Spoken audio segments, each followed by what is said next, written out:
உலகம் சுற்றும் வாலிபன் திரைப்படத்துல மொத்தம் 4 ஹீரோயின்ஸ். அதுல முதல் ஹீரோயினா ராஜஸ்ரீ அவர்களை தேர்ந்தெடுத்திருக்காங்க. புரட்சி தலைவி அவர்களும் ஹீரோயினா நடிக்கிறதா இருந்தது.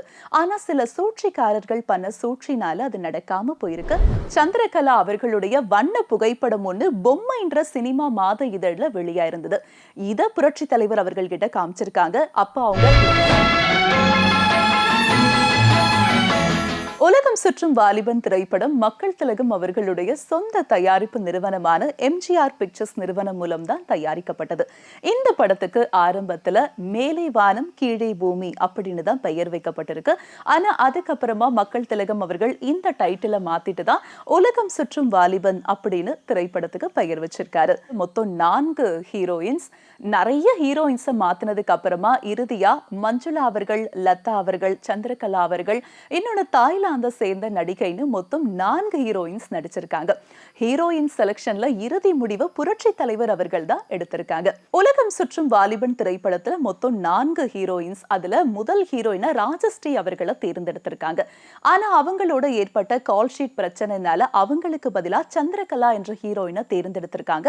அப்ப அவங்க தெலுங்கு படத்துல நடிச்சிட்டு வந்திருக்காங்க. அவங்க நடிச்ச பிராப்தம் என்ற படத்தை புரட்சி தலைவர் அவர்களுக்கு போட்டு காமிச்சிருக்காங்க. ஆனா அந்த படத்தை பார்க்கும்போது புரட்சி தலைவர் அவர்களுக்கு சந்திரகலா அவர்களை தேர்ந்தெடுக்க அந்த அளவுக்கு விருப்பம் இல்லையா. அந்த சமயத்துலதான் சந்திரகலா அவர்களுடைய வண்ண புகைப்படம் ஒண்ணு பொம்மைன்ற சினிமா மாத இதழ்ல வெளியா இருந்தது. இத புரட்சி தலைவர் அவர்கள் கிட்ட காமிச்சிருக்காங்க. அப்ப அவங்க ரொம்ப அழகா இருந்ததுனால புரட்சி தலைவர் அவர்கள் உடனே அவங்கள உலகம் சுற்றும் வாலிபன் திரைப்படத்துக்கு ஹீரோயினா செலக்ட் பண்ணிருக்காரு. அடுத்த ஹீரோயினா மஞ்சுளா அவர்களை தேர்ந்தெடுத்திருக்காங்க. ஆனா மஞ்சுளா அவர்கள் பார்க்க ரொம்ப சின்ன பொண்ணு மாதிரி இருக்காங்களே அப்படின்னு புரட்சி தலைவர் அவர்கள் நினைச்சிருக்காங்க. உடனே அவங்க ரிக்ஷா காரன்ல நடித்த அந்த நடன காட்சியை புரட்சி தலைவர் அவர்களுக்கு போட்டு காமிச்சிருக்காங்க. அப்பதான் மக்கள் திலகம் அவர்களுக்கு திருப்தியா இருந்திருக்கு. உடனே அவங்கள இன்னொரு ஹீரோயினா தேர்ந்தெடுத்திருக்காங்க உலகம் சுற்றும் வாலிபன் திரைப்படத்துக்கு. இன்னொரு ஹீரோயினா தாய்லாந்து நாட்டை சேர்ந்த நடிகையை தேர்ந்தெடுத்திருக்காங்க.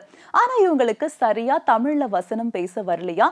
ஆனாலும் பொறுமையா இவங்களுக்கு வசனம் பேச சொல்லி கொடுத்தது மட்டும் இல்லாம பச்சை கிளி முத்துச்சரம் முல்லைக்கொடி யாரோ என்ற பாடல் காட்சியில ரொம்ப அழகா வாயசைக்க வைத்த பெருமை யாரை சேரும் அப்படின்னா புரட்சி தலைவர் அவர்களை தான் சாரும் அப்படின்னே சொல்லலாம். ஏன்னா அவங்களுடைய விடாமுயற்சி தான் இதற்கு காரணம்னு சொன்னா அது மிகையாகாது. நடிகை லதா அவர்களை ஹீரோயினா தேர்ந்தெடுத்திருக்காங்க இந்த படத்துக்கு.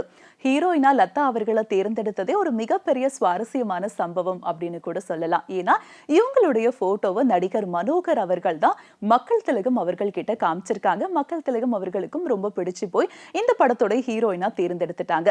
லதா அவர்களுக்கும் நடிக்க சம்மதம். ஆனா அவங்களுடைய தாயார் அவர்களுக்கு தான் படங்கள்ல மகளை நடிக்க வைக்க விருப்பம் இல்லாம இருந்திருக்கு. தாயார் அவர்களுக்கு தான் விருப்பம் இல்லைன்னு தெரிஞ்ச உடனே அவங்களுடைய தாயாரை பார்க்க மக்கள் திலகம் அவர்கள் போயிருக்காங்க. போனது மட்டும் இல்லாம என்ன சொன்னாங்க தெரியுமா? மக்கள் திலகம் அவர்கள் இவங்களுடைய தாயார் கிட்ட லதா அவர்களுக்கு நடிக்க சம்மதம், நீங்க ஆனா தடையா இருக்காதீங்க. அவங்க தமிழ் திரையுலகில ரொம்ப சிறப்பான நடிகையா வருவாங்க. அவங்களுக்கு ஒரு நல்ல எதிர்காலம் இருக்கு அப்படின்னு சொல்லியிருக்காங்க. உடனே அவங்களுடைய தாயாரும் அதுக்கு சம்மதம் தெரிவிச்சிருக்காங்க. அதுக்கப்புறம் தான் நடிகை லதா அவர்கள் உலகம் சுற்றும் வாலிபன் திரைப்படத்துல ஹீரோயினா ஆயிருக்காங்க. உலகம் சுற்றும் வாலிபன் திரைப்படத்துல புரட்சி தலைவி அவர்களும் ஹீரோயினா நடிக்கிறதா இருந்தது. ஆனா சில சூழ்ச்சிக்காரர்கள் பண்ண சூழ்ச்சினால அது நடக்காம போயிருக்கு.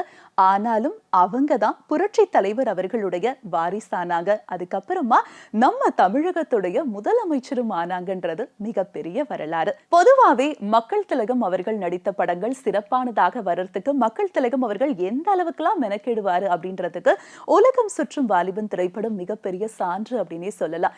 ஏன்னா படத்துடைய டைட்டிலா இருக்கட்டும், படத்துல வரக்கூடிய பாடல்களா இருக்கட்டும், கருத்துக்களாக இருக்கட்டும், ஹீரோயின் செலக்ஷனா இருக்கட்டும், ஒவ்வொன்றையுமே மக்கள் திலகம் அவர்கள் பார்த்து பார்த்து பண்ணிருக்காங்க.